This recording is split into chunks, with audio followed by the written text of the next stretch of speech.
ఏ ఎండకా గొడుగు, ఏ రోటికాడ ఆ పాట. ఇది రాజకీయంకు వెన్నతోను పెట్టిన విద్య. ఒక పార్టీ టికెట్ మీద గెలిచి ఇంకో పార్టీల షెరిటోళ్ళు చాలా మంది ఉంటారు. ఇప్పుడు ఏపీలా అదే కథ నడుస్తున్నది.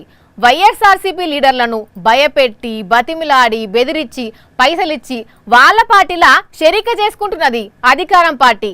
అయితే వేటికి కూడా లొంగని నియతి గల లీడర్లు కూడా కొందరు ఉంటారు కదా, అగో గా అక్క లెక్క. చూసిండ్రా అక్కడ ఏమైందో? గా పచ్చ కండువా వేసుకున్న మేడము వైఎస్ఆర్సీపీ కండువా వేసుకొని కూసున్న మేడం కాడికి పోయి షేగన్ కోసం చేయి చాపితే ఎహేపో అన్నట్టు ఆమె రియాక్షన్ చూసి పాపం గా అక్క ముఖం మాడిపోయింది. అట్లనే వెనక ముఖాన కూసున్నోళ్ళ దగ్గరికి పోయింది.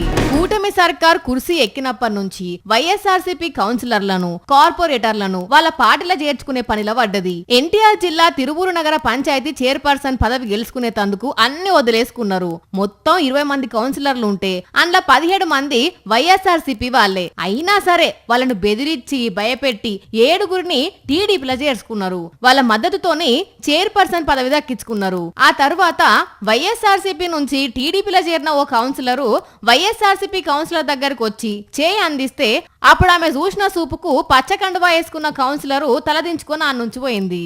ఇప్పుడు ఈ వీడియో సోషల్ మీడియాలో మస్తు వైరల్ అవుతున్నది.